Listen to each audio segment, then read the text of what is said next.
Invest 95W, ganap ng isang bagyo o tropical depression. Malapit na ito sa ating Philippine Area of Responsibility o PAR. Alamin ang direksyon nito at kung ito'y lalakas pa sa ilang mga susunod na oras. Magandang araw Pilipinas, ito ang Pilipinas Weather ngayon. Narito na ating update sa panahon. Kung bago ka lang sa ating channel, please like, share, and subscribe para lagi kang updated sa panahon. Salamat sa iyong suporta. Mga kababayan, ngayong araw ng Miyerkules, March 11 na po tayo. Narito na ang ating update sa panahon. Mga kababayan, may isa ng bagong development sa Pacific Ocean dahil sa dating low pressure area na 03A o dating Invest 95W ay isa ng ganap na bagyo o tropical depression na kasalukuyang minomonitor sa labas ng ating Philippine Area of Responsibility o PAR. Alamin pa natin ang buong detalye. Ang tropical depression na ito na dating kilala bilang isang Invest W ay kasalukuyang matatagpuan sa silangan ng Pilipinas o Timog Kanluran ng Guam.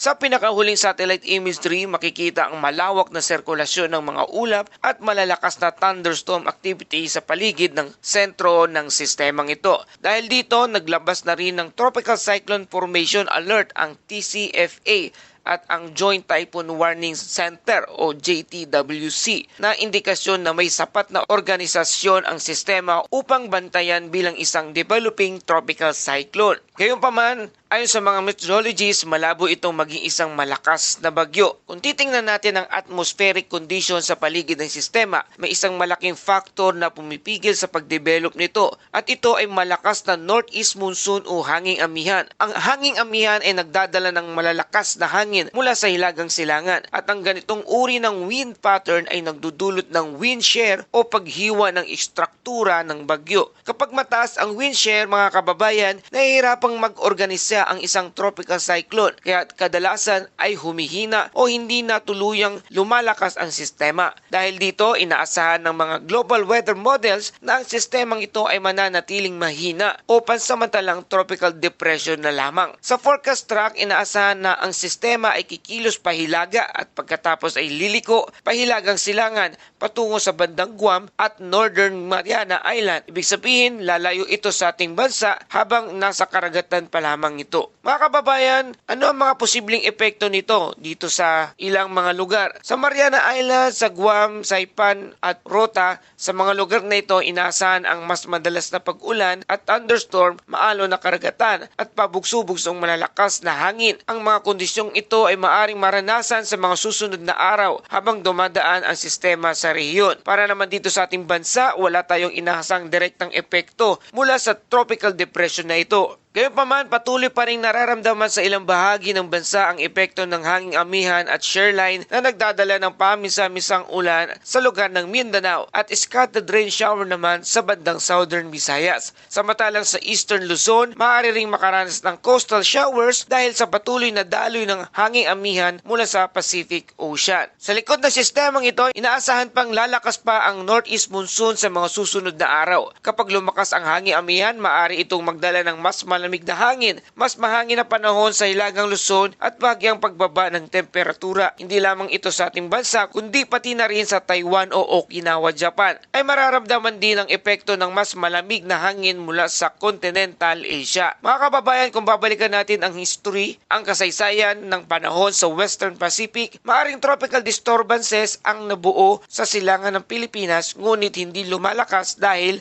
sa malakas na hanging amihan. Sa katunayan, ang winter at early spring months ay kadalasang hindi aktibo sa pagbuo ng malalakas na bagyo dahil sa malakas na monsoon winds at mataas na wind shear. Frontal system sa hilagang Pacific, ito ang dahilan kung bakit maraming low pressure area o tropical disturbance sa panahong ito ang hindi nagiging malalakas na bagyo. Kaya naman sa ating mga kababayan, para sa ating safety reminders, kahit walang direktang banta dito sa ating bansa ang bagyo, mahalaga pa rin ang pag-iingat. Narito ang ilang mga paalala. Mag-ingat sa biglaang thunderstorm, iwasan ang pagpunta sa maalo na karagatan, lalo na sa mga mangingisda. Mag-alerto sa landslide prone areas kapag tuloy-tuloy ang pag-ulan. At patuloy na subaybayan ang ilang opisyal na weather updates. At para sa buod ng ating balita, ang dating low pressure area 03A o LPA o tinatawag na Invest 95W ay isa ng bagyo o tropical depression at ito ay nasa labas pa ng ating Philippine Area of Responsibility sa bandang silangan ng bansa at malabo itong lumakas bilang isang tropical storm dahil sa malakas na hanging amihan. Inaasahang kikilos pahilaga at pahilagang silangan patungo sa Mariana Islands at wala pa itong direktang epekto